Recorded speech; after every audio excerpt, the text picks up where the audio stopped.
I know. I was just kidding. Have to move or is that right? I don't think so. That's dummy or Is something. there another picture?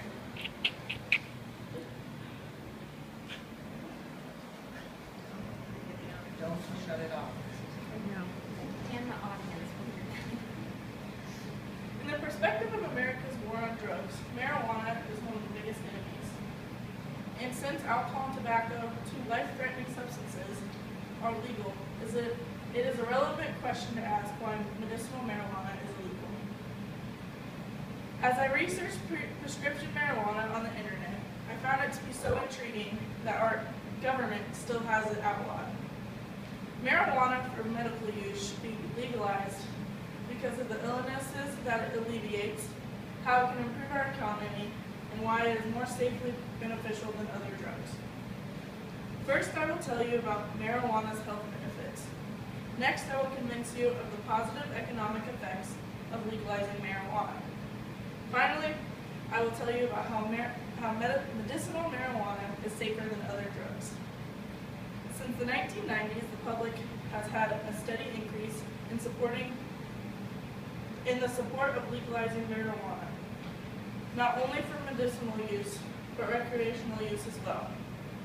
There are so many benefits of medicinal marijuana that it does not make sense not to legalize it. The most known disease that marijuana treats is glaucoma. This is an example of glaucoma. You can look backwards.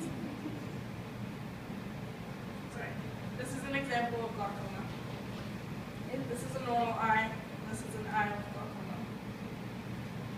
It can be used to treat and prevent the eye disease that increases pressure in the eyeball, that damages the optic nerve, and causes loss of vision.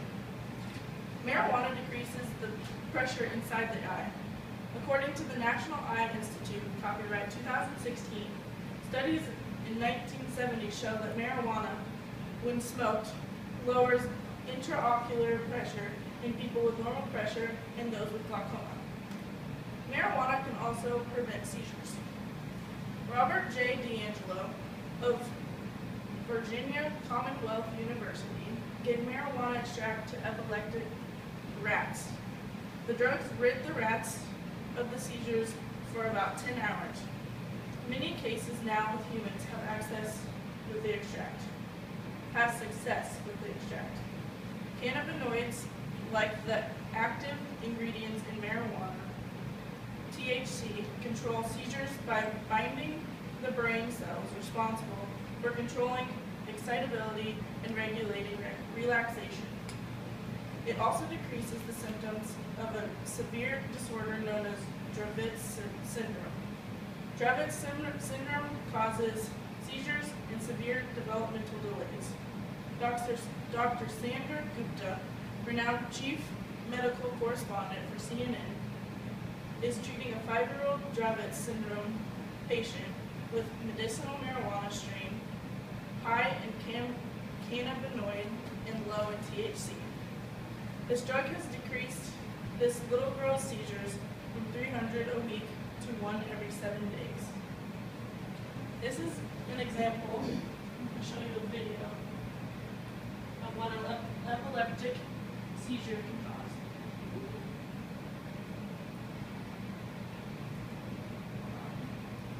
Alright, maybe at the end. Marijuana and some cancer patients have become a major popular combo as well. Recent animal studies have shown that marijuana extracts may help kill certain cancer cells and reduce the size of others.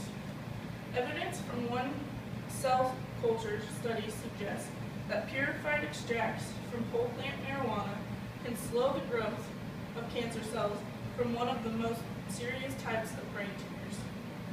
Cancer cells make more copies of this gene called IDI than non-cancerous cells. It helps spread them throughout the human body. When medicinal marijuana is legalized, it not only will help ill people, but also our economy. The positive economic effects of legalizing medicinal marijuana focuses mostly on the people. Marijuana should be legalized on the grounds of reducing the number of people incarcerated for its possession and use.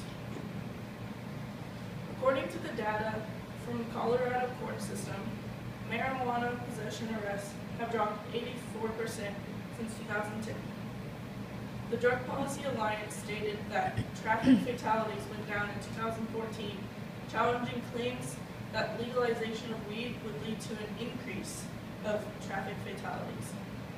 In the first 11 months of 2014, the state of Colorado had 436 traffic fatalities, a 3% drop from the 449 2013 fatalities.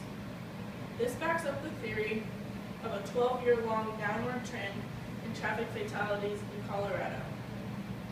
Also, Colorado has the fastest growing economy in the United States, and its unemployment rate is at its lowest for a 6-year low. According to the Department of Revenue, 16,000 people were licensed in the marijuana industry as of December 2015. Each licensing fee adds up to about $20,000. When assessing 2 dispensaries in Denver, Jack Strauss, an economist at the University of Denver, found that workers were making an average of $17 an hour. Data released by the State Department of Revenue revealed that tax revenue from retail marijuana had made quite a differential spike from 2013 to 2015. The sales amounted to $40.9 million, and that's not even including the revenue from the medicinal marijuana and licensing fees. The state of Colorado reported making so much money off the legalization of weed, they are now able to help the homeless shelters with financial assistance, rebuilding, and relocating the homeless people to homes or temporary placements. $2.5 million was set aside to increase the number of health professionals in Colorado public schools. In addition, many newly hired health workers, including nurses and social workers, will focus on mental health support and on programs to educate students and youngsters about drug use. With these effects mainly changing our economy, let's now talk about why weed is safer than other drugs. If a doctor is willing to give you a prescription for a drug that is addictive and can potentially kill you, then why should you not be able to choose a non-toxic drug of choice like marijuana?